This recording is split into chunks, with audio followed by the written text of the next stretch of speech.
Hello everyone, and welcome to a new review. I finally got myself to Batman vs. Superman, so today I'm going to be talking about some of the parts and just giving my general review of the film. Warning, this will include spoilers. Spoilers, spoilers, spoilers. So if you have not seen Batman vs. Superman, you might want to skip this video because I'm going to be talking about various parts of the movie. Spoilers, spoilers, spoilers. I am going to be jumping around a bit, just to different scenes I did like, parts I disliked, my overall feel of the film. So of course for this series we are introducing a brand new Batman played by Ben Affleck, and with that we have to kind of introduce a little bit of Batman's history, even though most of us already know it. And we do get to see a scene of the Waynes being murdered. Now, this is always super sad to see, especially with little old Bruce, but for some reason I enjoy seeing the different versions of their death, whether that be in films, TV shows, cartoons, etc. I don't know, maybe I'm weird. Now, if you are a Walking Dead fan, you probably said a big WTF to Bruce's parents, played by Jeffrey Dean Morgan and Lauren Cohan, who also play Maggie and Negan on Walking Dead. Kind of interesting casting. Moving on, we do get a brief funeral for the Wayne family and the discovery of the Batcave from our young Bruce. There is a part involving young Bruce being swirled by bats and he starts to fly up in the air. I was a little hesitant on this scene and I was glad it ended up being a dream, because the whole time I was watching it, I was thinking to myself, why is Batman flying? Why is Batman flying? Touching back to Ben Affleck as Bruce Wayne and Batman, he did a really great job in his portrayal of the character. Not gonna lie, I was kind of a hater in the beginning and I was not looking forward to Affleck as this character when they first announced that he was cast. But I'm extremely happy that he proved me wrong. He is playing an older version of Batman and Bruce Wayne. He does say that he's been Batman for like 20 years, so we're getting a more mature side to both Batman and Bruce Wayne, which I'm very interested in seeing more of in the future films. We also get a brand new Alfred, of course. This time it's played by Jeremy Irons. I love the character of Alfred, and we have had some great Alfreds in the past. It is always nice to see a new, fresh take on the role, and this version of Alfred was pretty comical with some of the lines he had for Bruce, like the wine cellar being empty for the next generation of the Wayne family and so on. Bruce also has a more modern house in this version, while the Wayne Manor is kind of in ruins. I'm okay with this change, and I'm all for the new modern looking house. We also get to see a badass Batcave entrance, which is literally like a door in the middle of a lake that opens up and the Batmobile goes down underneath. Also super interesting to see the different versions of the Batcave. You can compare all the different versions from the 1960s Batman TV series all the way up to this one. Jumping over to a different part of the movie, Lois Lane. Oh, Lois Lane.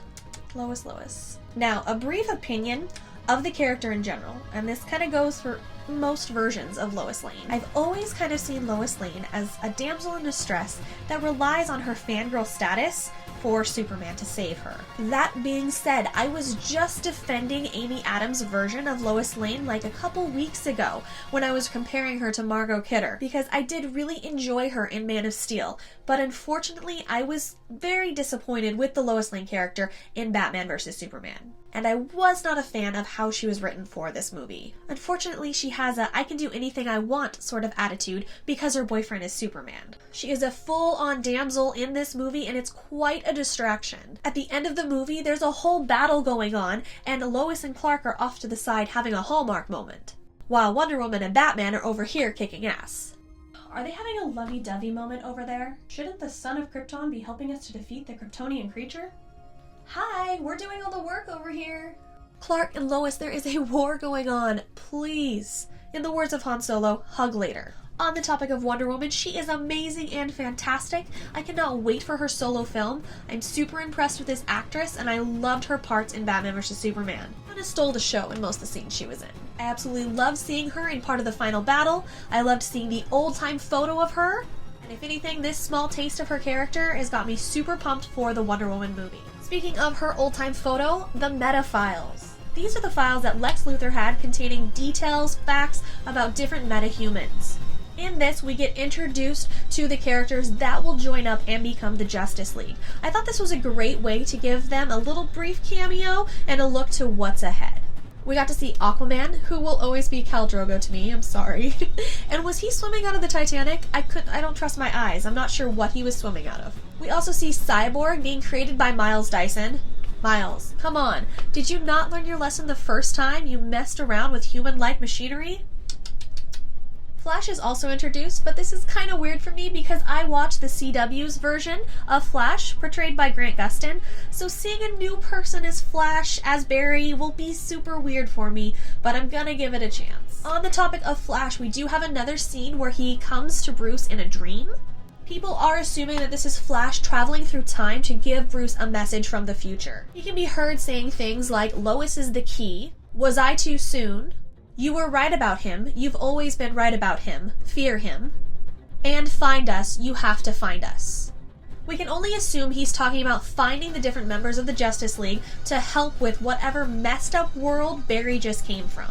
This dream also kind of ties into the post-apocalyptic dream that Bruce has, where we see a very apocalyptic world with a very apocalyptic Batman. Now, some people love the post-apocalyptic dream sequence, while others weren't too fond of it. I thought it was great. It was interesting and new.